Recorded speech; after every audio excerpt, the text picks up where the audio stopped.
लेकिन सरकार तो चीते ला रही है। बिल्कुल सरकार चीते लाती है। सरकार अपने जो दोस्त है उसको और अमीर करती है। आप देखेंगे एक दिन के अंदर वो सेकंड रिचेस्ट मैन हो जाते हैं, थर्ड रिचेस्ट मैन हो जाते हैं। मतलब एक दिन के अंदर वो इतना कमा रहा है व्यक्ति।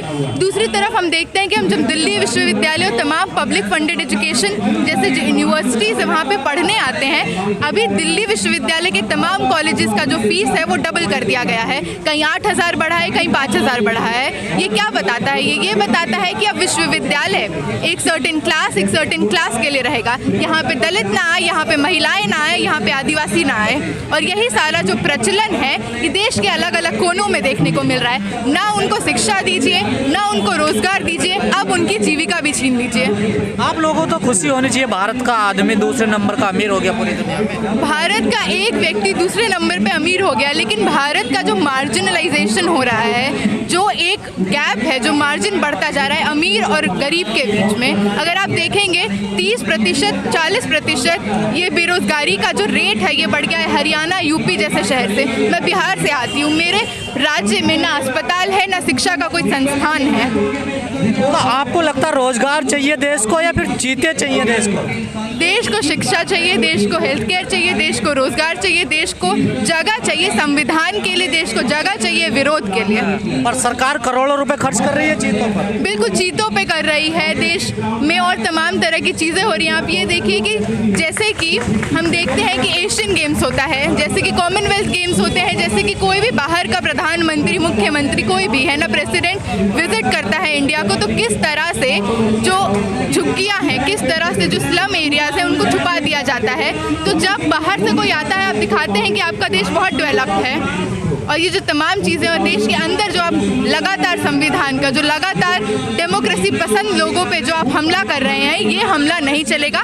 आज हम तमाम छात्र मजदूरों के साथ एकजुटता निभाते हुए ये बोलते हुए आए हैं कि ना हम मजदूर का घर तोड़ने देंगे, ना हम अपने कैंपस स्पेसेस को ख़त्म होने देंगे। आप कस्तूरबा नगर के लिए आए हैं, जो झुग्गियाँ वहाँ पर तोड़ ली जा रही है, लेकिन कहना है कि ये जमीन डीडीए की है, इन लोगों ने कब्जा किया हुआ है। जी बिल्कुल नहीं। आप अगर देखेंगे तो दिल्ली में कितने सारे इलीगल ज़मीनें हैं, है ना। आप पूरे लुटियंस दिल्ली का जो स्ट्रक्चर है वो देखिए, आप वसंत कुंज देखिए, आप इतने सारे जो पॉश एरियाज हैं, है ना, वो सारे इलीगल जितने कंस्ट्रक्शन है उस पे हैं। और इवन कस्तूरबा नगर में जो डेमोलिशन कर रहे हैं ये लोग, वो इसलिए कर रहे हैं ताकि पार्किंग स्पेस को बढ़ाया जाए, ताकि अमीर को रहने में, उसकी गाड़ी को पार्क होने में किसी भी तरह की उसको दिक्कत ना हो, भले ही उस प्रोसेस में एक गरीब के पास रहने के लिए घर ना हो। देश को सुंदर बना रहे हैं ना वो लोग। सुंदर बना रहे हैं, पर देश क्या गरीब का नहीं है, देश क्या एक आदिवासी, दलित, महिला, किसान का नहीं है। आप यही बोल देना चाह रहे हैं ना। शहरीकरण का सुंदरीकरण हो रहा है, देखिए। बिल्कुल नहीं, ये शहरीकरण सुंदरीकरण नहीं है। ये बिल्कुल एक ब्राह्मणवादी, एक मनुवादी, एक मुस्लिम हेट्रेड के साथ फैलाया गया, एक मजदूर हेट्रेड के साथ फैलाया गया प्रोपेगेंडा है, जिसको हम जोरों शोरों से जब ये इस तरह का हमला करेंगे हम रिजेक्ट करेंगे। आपको क्यों लगता है ब्राह्मणवादी है? मोदी जी तो पिछड़े हैं, देखिए। बिल्कुल नहीं, उनके सारे मंत्रिमंडल में उनके लोगों को देखिए। आप देखिए यदि नरसिंहानंद जैसे लोग खुली चेतावनी देते हैं मुस्लिम महिलाओं की कि तुम्हारा बलात्कार कर देंगे। आप ये देखिए कि हाथरस में जब किसी भी तरह से दलित महिला का जब रेप होता है, अभी 2 दिन पहले हुआ है ना, दो नाबालिग। बिल्कुल। और जब ऐसे कोई भी इंसिडेंट, जैसी कोई भी वारदात होती है, तो इसमें जो एक्टिविस्ट है, जो ह्यूमन राइट एक्टिविस्ट है, जो जर्नलिस्ट है, वो सलाखों के पीछे जाता है। अभी हमने देखा कि बिल्किस बानो के केस में जो मुजरिम थे उनको बाहर निकाल दिया जाता है और उनको मालाएं पहनाई जाती है। तो ये किस तरह से ब्राह्मणवादी नहीं है? सरकार का खौफ नहीं है क्या अपराधियों? सरकार का खौफ क्यों होगा? क्योंकि सरकार तो मालाएं पहनाती है ना बलात्कारियों को।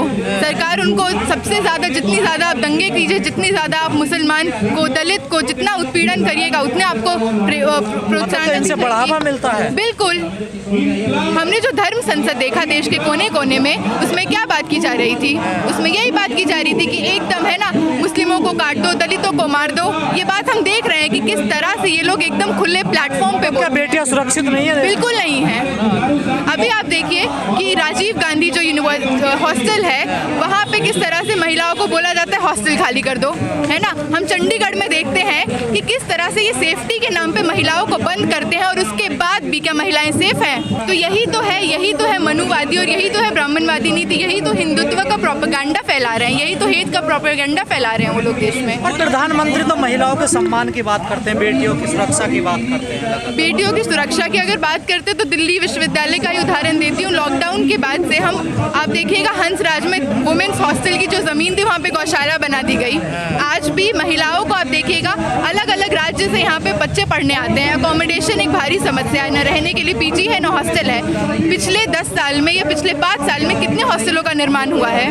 पर सरकारें तो कहती थी, खासकर प्रधानमंत्री ने कहा जहाँ झुग्गी वही मकान, और आज झुग्गियों को निशाना बनाया जा रहा है। निशाना बनाया जा रहा है। और आप देखेंगे जैसे कि हमारे साथी ने जो आए हैं वहाँ से, जो खुद झेल रहे हैं इन चीज़ों को, वो बता रहे हैं कि किस तरह से वो उस कम्युनिटी में, है ना, डिवाइड एंड रूल का जो टैक्टिक्स है वो अपना रहे हैं। किस तरह से वो कुछ लोगों को बुलाते हैं और बोलते हैं कि एकदम आश्वासन देते हैं हम तुम्हें घर देंगे, और उसके बाद जब एक बार झुग्गी हट जाएगी तो फिर क्या करो, क्या प्रूफ। बहुत अलग किस्म का मीडिया भी है ना, जो गोदी मीडिया है। ये वो मीडिया है कि जब जहांगीरपुरी में डेमोलिशन होता है तो इसको बुलडोजर पे भी चढ़ना है, इसको जेसीबी पे भी चढ़ना है। तो यही जो मीडिया है, एक सरकार है जो नफरत का बीज बोना चाहता है आम जनता में, और ये गोदी मीडिया उस बीज को बोने में मिट्टी का काम करता है ना। हमारे घरों में जो टीवी चलते हैं उसमें सबसे ज़्यादा चीख कर ये सारे प्रोपेगेंडा जोरों शोरों से जो बोला जा रहा होता है, ये इनकी देन है। जी बिल्कुल। मोदी जी को शेर बताया जा रहा है, शेर बताया जाता है, कभी बोला जाता है राम राज्य लाएंगे, कभी बोला जाता है विष्णु के अवतार है। ये सारी चीज़ें हम सुन रहे हैं। अगर है तो वाकई में देश को अच्छा कर दे,